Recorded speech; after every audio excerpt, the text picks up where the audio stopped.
Hi! You're watching Pinoy Scoop, your daily entertainment news channel in the Philippines.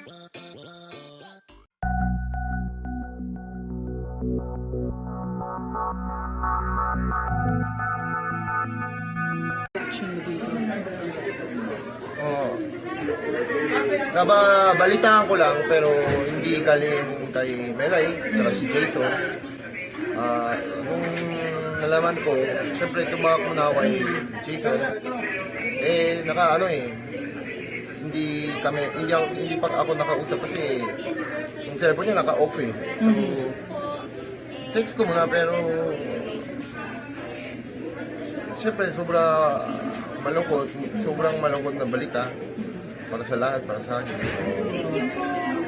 Sana hindi talaga totoo at saka hindi tuloy kasi sana hindi pa nangyari, sana usap sila na mabuti para balikan kasi hindi yung biro yung may magkasal, tsaka may anak, tsaka ganoon din nangyari magulang ko.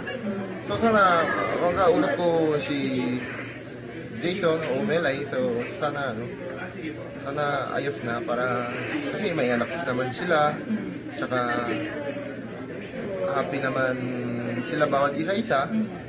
Nagulat talaga ako nung nalaman ko na balita kasi matagal na ako hindi nakausap si Jason. Nung tuwing minsan nakikita ko, alam ko happy sila eh.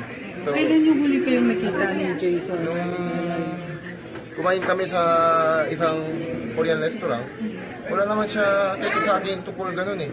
Happy naman siya. So, nakita ko din kasama sila ni Melay, tsaka si Mela. So, akala ko hindi totoo eh. Sana maayos agad para pwede naman mangyari. Siyempre, kahit sa lahat ng may asawa, pwede naman may tampuan, away, pero hindi naman sila jowa eh. May asawa talaga sila, may anak pa. So sana maayos din. I'll pray, mag-pray ako para mabagyan, tsaka ayos kasi siyempre sana maging okay sila. At ikaw ang best man ng kasal. Ako yung best man ni Jason sa Jensen. Oo, sa Jensen. So, bago pa lumabas yung issue, nakita mo na ba yung IG post niya, yung statement niya? Nung huling nakita ko yung IG, wala eh.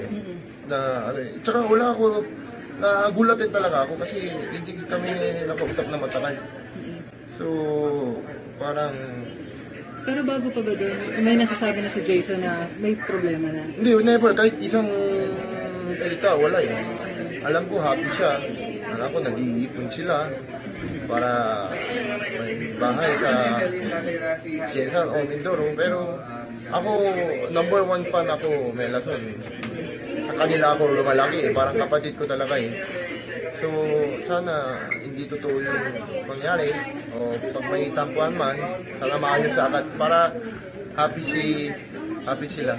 So, ang wish ko talaga, personal wish ko. Kasi hindi ko alam anong pinagdaanan nila eh. So, personal wish ko, sana as friend, sana maayos sa agad. Kasi wala po talaga ako pagtotoo ng balik. Thank you for watching today's entertainment news here at Pinoy Scoop. Please don't forget to subscribe. Just click on the subscribe button below.